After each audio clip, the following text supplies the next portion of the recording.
RMC, l'immanquable grande gueule. Là, ce qui est assez surprenant finalement, c'est la réaction de Beigbeder, quoi. C'est un enfant gâté, lui, quoi. C'est un enfant gâté, Beigbeder. Il a jamais été élu nulle part, il s'est jamais présenté nulle part. Il a adhéré à une famille politique qui est l'UMP, qui est ma famille. Il est proche de Jean-François Copé. C'est pas parce qu'il a pas sa place ou qu'il n'a pas eu sa place, qu'il doit tout faire péter. Mais qui il est pour pouvoir se permettre de dire qu'il va présenter une liste libre et indépendante, alors que lui-même, librement et de façon tout à fait indépendante, il est venu à l'UMP par amitié et par sensibilité politique. Et aujourd'hui, parce qu'il n'a pas la place qu'il souhaitait, monsieur, il a décidé de se présenter contre quelqu'un qui a été désigné dans le cadre d'une primaire que tout le monde a reconnue comme la grande victoire, une grande victoire de NKM dans le cadre des primaires. Il ne s'est pas présenté aux primaires.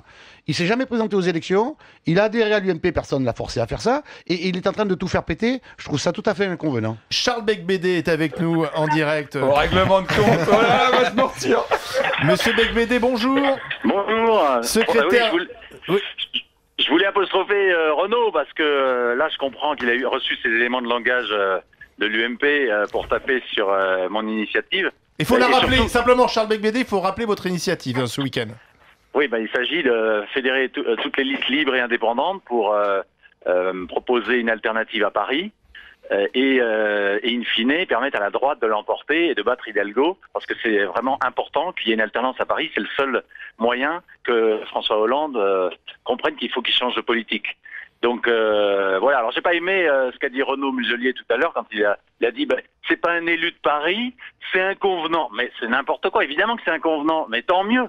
Et les petits commerçants, les chefs d'entreprise, tous les Parisiens qui se reconnaissent pas dans ce qu'il aurait proposé comme offre politique là en mars prochain, évidemment qu'ils me soutiennent et vous allez voir, ça va faire du bruit. Je vous donne rendez-vous le 7 janvier.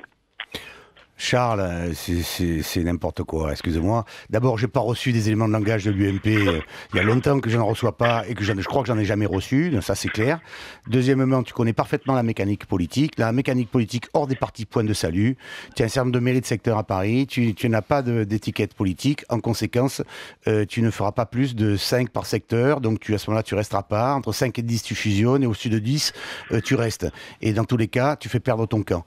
Donc je pense que c'est une énorme erreur stratégique et que les Parisiens, s'ils veulent un changement, ils doivent le faire autour d'une équipe unie et soudée. Et c'est pas en présentant la division et la discorde que tu facilites la tâche d'un changement politique. Je suis pas d'accord. Et au contraire, moi je pense que c'est en élargissant l'offre et ce qui va mobiliser les Parisiens qui ne se reconnaissent pas dans ce qu'il aurait proposé actuellement avec les listes NKM, puis de l'autre côté il y a le Front National, alors merci, eh bien au contraire c'est en élargissant cette offre qu'on va pouvoir tous les mobiliser et ensuite au second tour se rassembler pour battre Hidalgo. Que pense Jean-François Copé dont vous êtes proche de votre initiative ?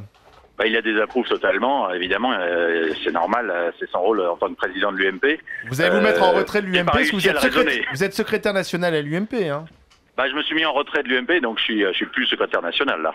Mais quel est le problème avec Nathalie Kosciusko-Morizet ? Lorsqu'elle est arrivée il y a quelques mois, elle a gagné les primaires facilement.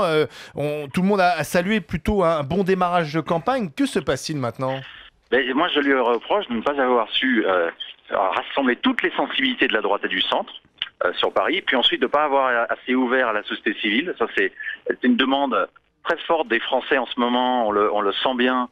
Et à Paris en particulier, et puis ensuite d'avoir beaucoup trop lâché au MoDem dans le cadre de son alliance aux centristes, c'est un vrai désastre. Elle a sélectionné des gens qui ont voté, qui ont appelé à voter Hollande en 2012. Franchement, les Parisiens de droite et du centre, ils comprennent pas. Mais enfin, tu peux pas dire dans la même phrase, elle n'a pas assez rassemblé, et au moment où elle rassemble des gens qui sont un peu plus larges, dire à ce moment-là, ça ne me correspond pas. Il y a une incohérence dans ton propos. Mais il faut fédérer d'abord son camp. Et ta logique, elle est une logique pas de professionnel, excuse-moi, mais d'amateur. En effet, je suis pas un professionnel de la politique, t'as raison. Oui, mais justement, il y a des citoyens lambda. Oui, mais les citoyens lambda, là, ils tirent pas contre son camp. Tu es rentré à l'intérieur de l'UMP, tu as adhéré à l'UMP, tu as apporté une plus-value à l'UMP, et aujourd'hui, tu te sers de cet apport pour faire ta propre dissidence. Moi, je suis pas d'accord. Je pense que c'est une faute politique. En même temps, pour aller dans son sens, c'est vrai que c'est compliqué de renouveler la droite parisienne. Ce sont les mêmes depuis des années. Enfin, bien sûr, il le savait en entrant. Mais c'est difficile de renouveler la droite en France en général. Charles Beigbeder, au moins, il représentait un peu autre chose, un chef d'entreprise. Il renouvelait quand même.